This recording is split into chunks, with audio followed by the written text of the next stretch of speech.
Welcome to the Pet Loss Companion. I'm Ken Dolan-Del Vecchio. I'm here with my friend and co-author, Nancy Saxton-Lopez. This is a program which we generally do every Thursday evening from 6 p.m. Eastern for about a half hour. This is a recorded program today because I'll be traveling. And the podcast or videocast, however you may receive it, is an outgrowth of the book that Nancy and I wrote, which is called The Pet Loss Companion, Healing Advice from Family Therapists Who Lead Pet Loss Groups. And this podcast allows us the opportunity to communicate directly with you who are members of the audience. And so a lot of what we do is we read letters that we receive from audience members, and then we comment on them. And this has proven to be very helpful for many, many listeners. And if you'd like to write to us, please do. You can write to me at kenddv@gmail.com and Nancy at nsaxtonlopez@csmpc.com. And this information is in the description that's attached to the podcast. If you write to us and you share your story, we will get back to you via email. And if you will allow us to share your story, please tell us that within your note. And you can also tell us that you'd like for us to share only parts of it, or you'd like for us to shield your name. But it is very helpful for people to hear stories. And so we appreciate it if you will let us share it. And we absolutely understand if you prefer that we didn't share it. There are a number of ways that you can support our work. You can do so through Venmo or PayPal or a monthly subscription.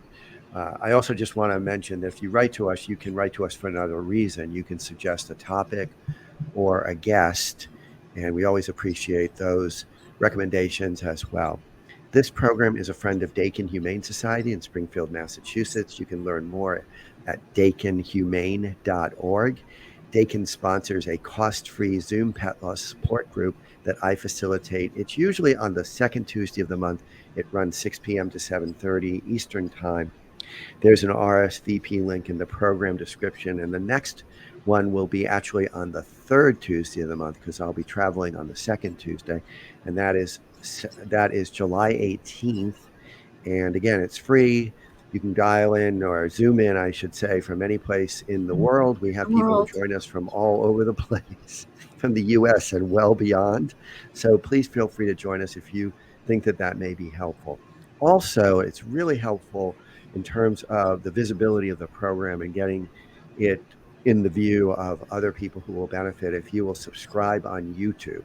So please consider doing that. There's a link to the YouTube broadcast that is in the description. And if you would click on that and subscribe, that would be very much appreciated by both of us and by others who may benefit from getting the podcast in their view. So Nancy, want to get us started? Yeah, we have a story tonight. Actually, it's been a stream of emails back and forth from a lovely lady, Vicky, who lives in Western Australia, and she lost her beautiful little cat, Molly. And so Ken and I are going to share. We actually, like I said, had a lot of communication with her. So I will start off, and then she did get back to us for certain reasons. And there was a surprise at the end. So, and it just looks at the whole grief process and what she was going through, and then how she came out the other side. Dear Nancy and Ken, I found your podcast on Spotify whilst looking for some kind of help in trying to understand and process the loss of my beautiful little girl, Molly, a petite and darling cat. So Molly was born on the 21st of January, 2021, and I brought her home as a rescue kitten. She didn't even weigh a kilo, being the runt of the litter, and what a personality she was. Molly passed away on the 23rd of May, 2023. Such a short life with so much ahead of her. We had a routine. She was allowed out with my son's cat, Teddy, in the mornings around 5:15, a.m. when I went to the gym. I always left the cat flap open so that they could get back inside as they wished. On Tuesday, 23rd of May, this time I had a feeling that I best not leave the cat flap open in case someone broke in. I have no idea why I thought this, and can only now assume that it was some kind of premonition of pending doom. Molly was part of our gang, me, the dogs, and her, even coming to the park with me and the dogs. She followed me everywhere, and we had such a strong bond. 4:30 p.m. was curfew for the cats, and they didn't go outside until the next morning. Although Molly had a litter tray, she was such a fastidious little girl, she wouldn't use it. I got back from the gym, and Teddy was waiting for me, not Molly, however. This wasn't unusual, as she normally came back soon after I got home. I got ready for work and got into my car. As I am backing out of my driveway, my neighbor in her PJs runs across my lawn and asks me if I have a little stripy cat. I said, yes, I do, and she told me she is lying under the heater out in the back. I went with her, and Molly was lying on her side, sopping wet. It had not been raining, and she was alive, but I could see she was badly injured. I rushed her to my vet, driving way above the speed limit, and I didn't care. I just needed to get her to medical aid. The vet told me to prepare for the fact that Molly probably won't make it. She had been hit by a car, and her pelvis was broken, and her leg, and she had no idea of the internal injuries. I begged her to fix her at no matter what cost. She said there was nothing she could do. I asked to be with her, and so I cuddled her, laying my head on her little body and kissing her and telling her I was so sorry and that I loved her. Such a violent death for such a pure little soul who gave so much love and affection. It still feels surreal, and I expected to see her little face and hear her bell. Molly will be cremated and will be home with me in a few days' time. I feel so responsible for what has happened to her. I had one job as her mummy, and that was to care for her and keep her safe, and I have failed her in that regard. Normally, she would sleep with me and my two chihuahuas, Maggie, May, and Jamie. But that Monday night, because she had been waking me up around 3 a.m. and doing zoomies, I didn't let her sleep with me. I feel so ashamed and guilty. What was I thinking?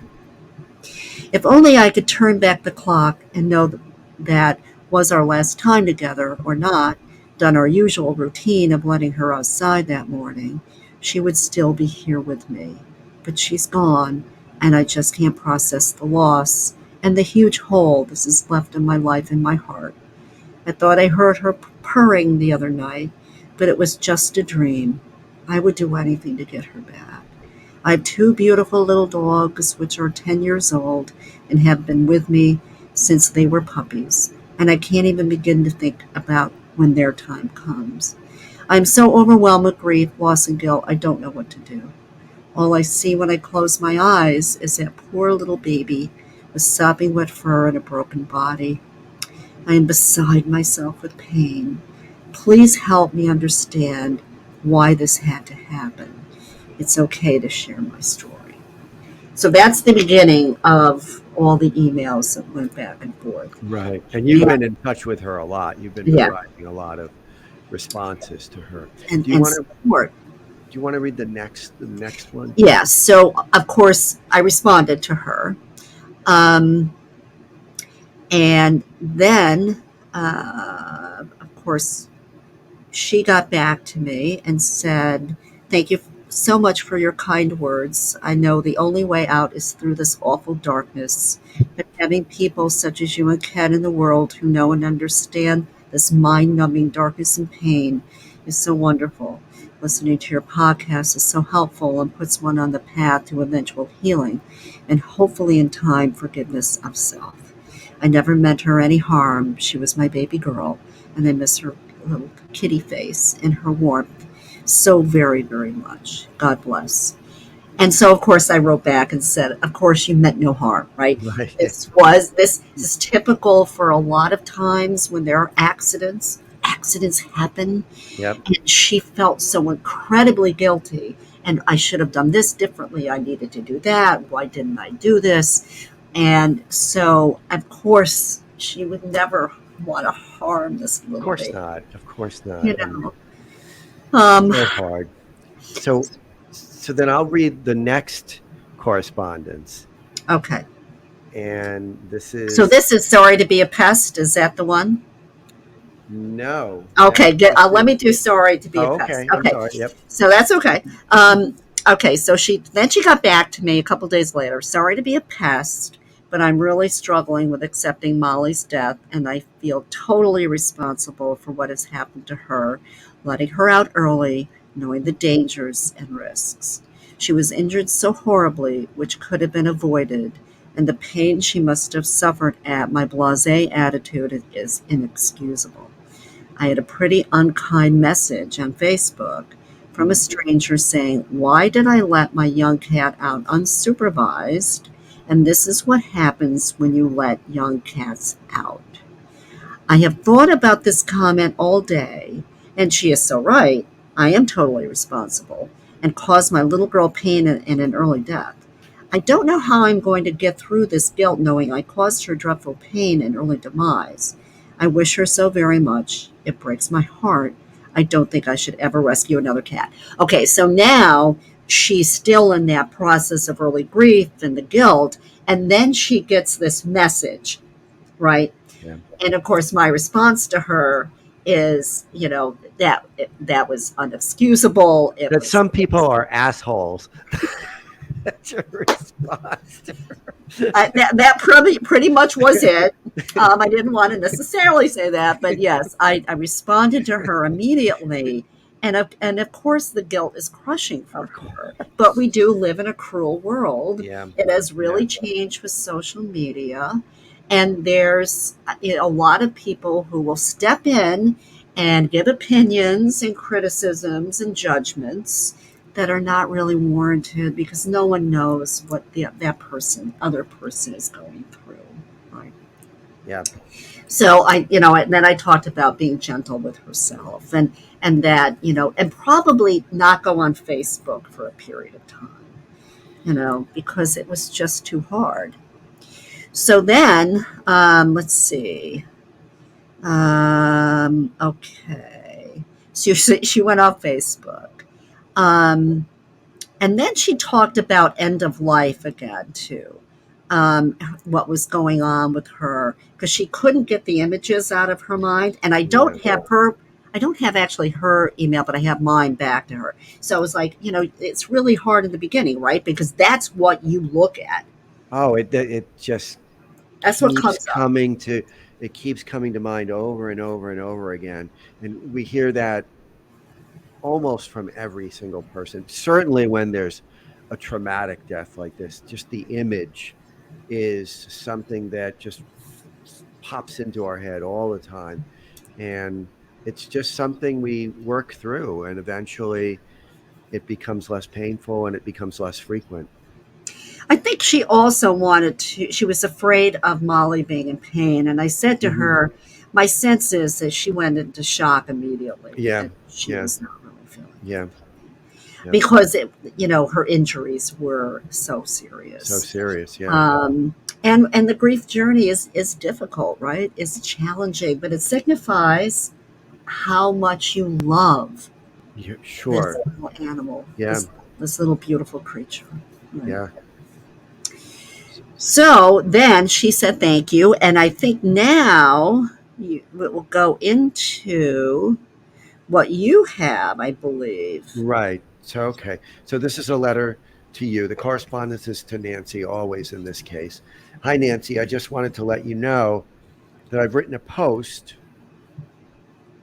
or letter to Molly. I'm hoping this will help me move through the pain, guilt, and loss. Molly is back home now, and I'm sharing a photograph with you.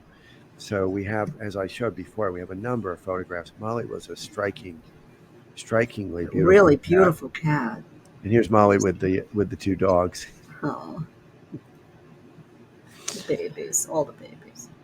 I just wanted to thank you so very much for all your support and kindness. It will be a while, I think, before I can forgive myself completely for what transpired. Today has been a better day, And although I feel so terribly sad and lost, I've tried to remember all the beautiful things about my little girl. I'm not sure when I will be ready to adopt another Pusskins. Certainly not for some time.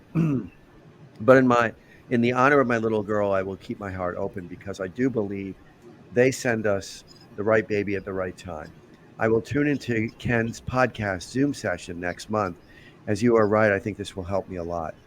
I wanted to share what I'd written to my baby girl with you, and I don't mind if you want to share it, if it gives comfort or peace to someone else who is grieving for their beloved family member. Take care, and I will make contact again in a while to let you know if Molly sent me another to give love and shelter to. I hope that will be okay. Hugs, Vicky. And here's her letter to Molly. My dear Molly, firstly, I want to tell you how very sorry I am that I wasn't there to protect you. I'm sorry I've let you down, sweet girl. I would never have deliberately put you in harm's way. You were such a petite little pushkins with a huge personality. I miss your head bumps. I miss your little face, the sound of your bell, your meow, the way you would remind me it was time for bed at night, the weight of your little body next to mine while we slept, how you wanted some of my toast in the mornings and didn't want to be left out for any walkies with Maggie and Jamie in the park. They miss you. Teddy misses you and has been looking for you. They wonder where you are, and I'm not able to explain what happened. Sometimes I think I catch a glimpse of you out of the corner of my eye, or I am sure I hear you purring. You are always purring, little one, and I know I haven't imagined it. I know you are here with me. Would I ever forget you? No, never. Will I always love you? Absolutely. My little soulmate. You are now back home where you belong, and I wanted you to know how very much you are missed and loved, Mummy, and a couple of kisses. So it's a beautiful note, and it's also communicating things that are so very typical in terms of the seeing our lost beloved animal companion out of the corner of our eye or hearing them. Hearing them, And yeah, I mean, it's something feeling that I've them. experienced personally numerous times. Many people have talked about it in their communications with us and in our group meetings, whether they're face to face or Zoom by technology. So it's a beautiful note, and as she explains, it's very helpful for many people to do this, to write a note to their loved one, and we've talked about that. Mhm. It's not only that, but also just writing it to us or Yeah.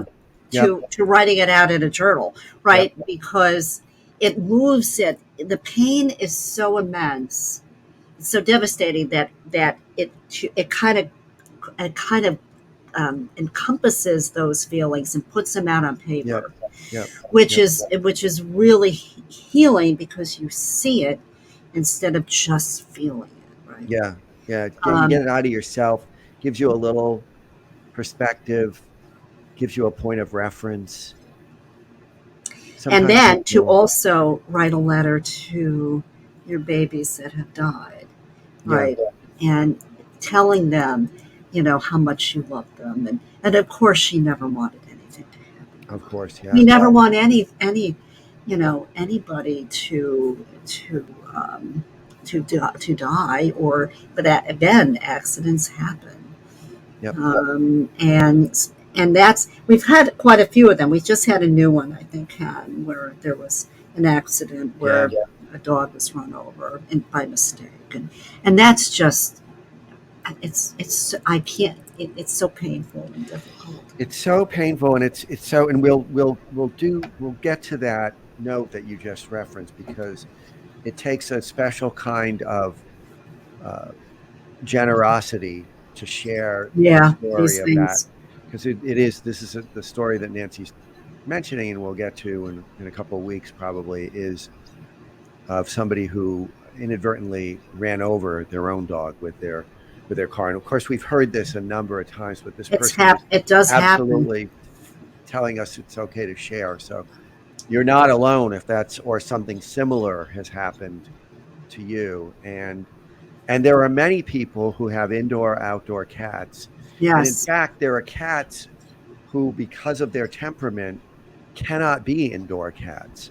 And so I have had barn cats over the years, and I adopt them from shelter or shelters. And the idea is if you try to keep them inside, they will not do well. And in fact, the one I have now, she was just so psychologically stressed by being inside that she ripped all the fur off her tail, ripped all the fur off her abdomen, was just Is that Miss raw. Esme? That's Miss Esme, who now she comes in and out of my office, and she does patrols out in the garden. Well, you had was it Diane I too? had Diana, I had Henry, Yeah. and Esme has been with me now for many years. But so a lot of times people just don't know that it's sometimes a good thing to have an indoor outdoor cat. It's the healthy thing for that particular cat, and it may be the healthy thing for that particular family, and it will never do any good to lecture somebody in a way that adds to the pain they're already feeling. And Absolutely. so anyway, Absolutely. there's no that was just a horrible thing. I won't use that word that I used again, but Well, but anyway, so but I I'll do read. think it is generous. I want to also talk about that and emphasize it that these are people who did something that they never ever meant to do Of that course. actually caused an accident Well, or yeah, that's or death. yeah, And for them to be able to say you can share this yeah.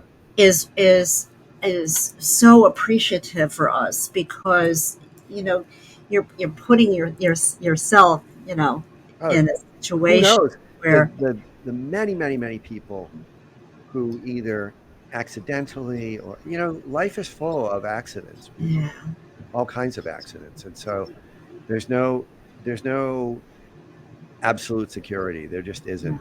We've heard enough stories of people who animals are inside and some terrible accident befalls them and they die as a result of it at a young age. We've recently shared a number of those stories. So we do the best we can. Period. right. But let's go to another. Now the ending of Vicky, Yeah. right? So this Okay. is the another update. This is the most recent update. Hi Nancy, Molly sent this little man to me. I named him Charlie, a rescue kitten. He does not replace my beloved Molly. She has a special place in my heart and always will, but Charlie is so affectionate and fills that awful aching pain. He doesn't leave my side. He came home with me 2 days ago and is an absolute little darling. Darling. I think Molly would be happy for him and know he can give me the love that she isn't around to physically give until we meet again on the other side. Kindest regards, Vicky. And you have a picture of the little boy, don't you? I don't. We Oh, weren't able. I You sent sent it, you but it. it All didn't right. come. Our technical skills did not allow me. All right. It was a very cute little orange tabby, right? Charlie is Okay. a little orange tabby. And he's very small and he's very cute. So, So I just want to read it. There was one follow up note. You wrote back to her congratulating her on Charlie, and she wrote, "Thank you, Nancy. I hope he does. I hope he does too." And you had said, you wish him a very long and healthy life. I do feel ashamed as it seems as if I moved on, as if she didn't mean anything to me, like ho hum, oh well, but that's not how it is. I yeah. couldn't function without her, and my grieving was affecting my two beautiful little doggies. I have to be a good mom for them too and be there for them. I hope Molly knows that. And although Charlie is here, I still mourn her loss. I hope Molly understands and forgives me for not being there to protect her on that dreadful morning. And you wrote back and told her, of course she does. But when she says, I do feel ashamed, as it seems as if I moved on, as if she didn't mean anything to me. Again, we hear this so much Right. from people who adopt within a reasonably short period of time. And what I always think of with that is I always do that because I can't be with can't You be can't without. be without one. I know. I mean, I love my dogs dearly, but when Abigail died in very late August, I had adopted Hildy by September 16th. It's okay. It's whatever works, and It's it what, doesn't mean that I listen, yeah, don't right. still There's no miss right or them. wrong with this. It There's no doesn't mean right or wrong. that you don't miss them or that you don't mourn for them, but it is very common to feel like, you've betrayed them in some You're way. betraying them, right? Some people just feel that they betrayed them when they have a happy thought. And so you got to do what works for you. And there is nothing to be ashamed of, although that doesn't mean that she doesn't feel ashamed. Of course, we feel whatever we feel, and that's valid. But by the same token, it's important to recognize that we always deal with this in our own way, and our ways vary hugely, hugely. Well, and what Vicky said was right on, right? This is a new relationship. Yeah, Charlie is a new relationship. He will never be Molly, and Molly is with me. yeah, In yep, my heart. yep. So I guess we'll end there. We thank Vicky very Yeah, much we thank for Vicky sharing this story with very us. much. And again, this is one story, and it doesn't mean that she's done with her grief. She makes No. that very clear. She'll continue to feel the ups and downs because this was fairly quick. It was from May until June, Hmm. mid-May to early June, the whole story. And so it gives you an example. I mean, it's kind of the way I operate. So I relate to that very strongly. And some You people just may, you can't replace someone who's died. That's no. And but some, if you can do that and have a brand new relationship, which it would be, of course, then it's fine. and some people, it may take a very long time. And some people will say they're never going to adopt again. Yes, it can be the gamut. There's nothing wrong with whatever way you do Right. it. What's Exactly. right for you is what's right for you. Right. So It's true. great talking with you as always, Nancy. You too, Ken. Yeah. Take care, everyone.